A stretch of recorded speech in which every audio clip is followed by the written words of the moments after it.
Bonjour tout le monde! Alors, on entend beaucoup dans les médias qu'on nous critique parce qu'on utilise l'expression dictature. On nous dit c'est pas vrai, on n'est pas en dictature. Alors aujourd'hui, moi j'ai pensé vous expliquer et leur expliquer aux médias et au gouvernement pourquoi on utilise l'expression qu'on est en dictature, on est rendu en dictature avec le COVID. Voilà. Alors, il y a plusieurs raisons, mais les raisons principales sont les suivantes. Premièrement, on sait que les données statistiques à l'appui, que le virus n'est pas plus dangereux que la grippe et le rhume. Or, le gouvernement et les médias, contre toute preuve scientifique, s'entêtent à nous vendre l'idée d'un virus mortel. Contre toute preuve scientifique! C'est ça l'élément clé quand on argumente avec les gens au sujet des mesures sanitaires ou lorsqu'on parle aux médias. Si les gens acceptent que le virus est dangereux, bien, les mesures sanitaires sont justifiées. Vous comprenez? Alors que si le virus n'est pas dangereux, bien, dans ce cas-là, les mesures sanitaires sont injustifiées et tyranniques. Et voilà! Alors l'élément clé, c'est la dangerosité du virus. Et quand on regarde ailleurs dans le monde, en Suède, en Russie, en Chine, etc., on se rend compte que ce n'est pas un virus dangereux. Deuxièmement, on essaie de nous vendre depuis un mois une fantomatique deuxième vague qui ne repose sur rien de scientifique, elle non plus. Il n'y a jamais eu de deuxième vague de coronavirus dans l'histoire des infections respiratoires. Or, les médias et le gouvernement nous poussent une deuxième une vague fondée exclusivement sur une augmentation des cas. Pas des malades, pas des morts, des cas, elle-même produite exclusivement par une augmentation des tests. On teste plus, on obtient plus de cas, c'est logique. Et on teste 3 fois plus aujourd'hui qu'il y a 3 semaines. On obtient donc... Voilà. 90% de ces cas positifs obtenus sont asymptomatiques, vous l'avez dit. Les gens ne sont pas malades, il n'y a plus de décès du COVID.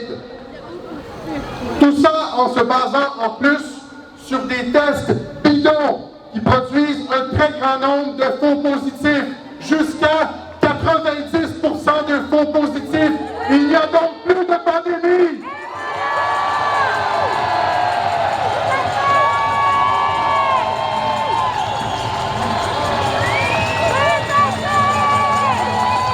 Il me semble que c'est clair que le gouvernement a un agenda qui n'est pas la santé publique et que le gouvernement a tout intérêt à maintenir la peur dans la population afin de retenir le contrôle politique qu'il détient actuellement. Mais les choses sont en train de changer.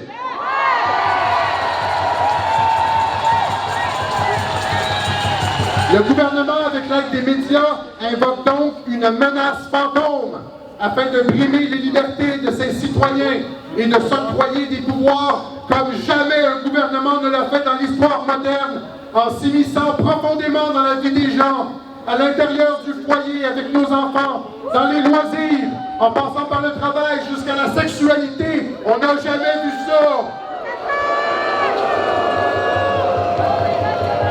À bien y penser, les seuls gouvernements qui ont agi de la sorte étaient les totalitarismes du 20e siècle. Ceux-là même que nous avons combattus au péril de nos vies. Tout ça pour une grippe, et la santé publique le sait. C'est pour ça qu'on dit qu'on est en train d'entrer en tyrannie.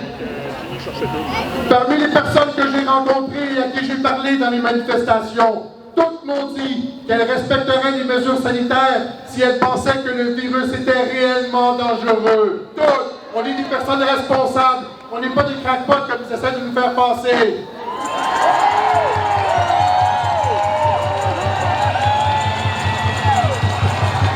Mais le désaccord survient lorsque les gens réalisent qu'on essaie de nous faire avaler ces mesures totalitaires sans justification valable, en nous mentant et en nous manipulant à travers les médias. C'est non!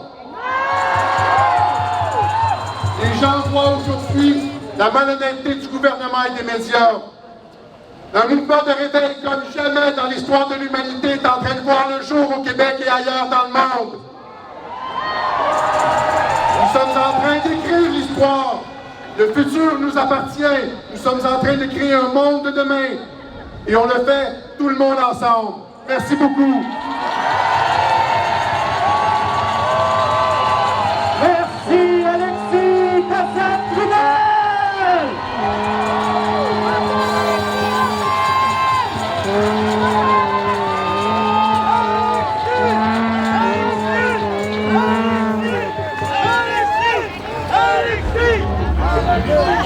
Les premiers pas, les premières courses, les premiers jours planchés, les premières photos à 15, les premières crises de cauchemar, les premières nuits poitiers, les premiers fils de couchard.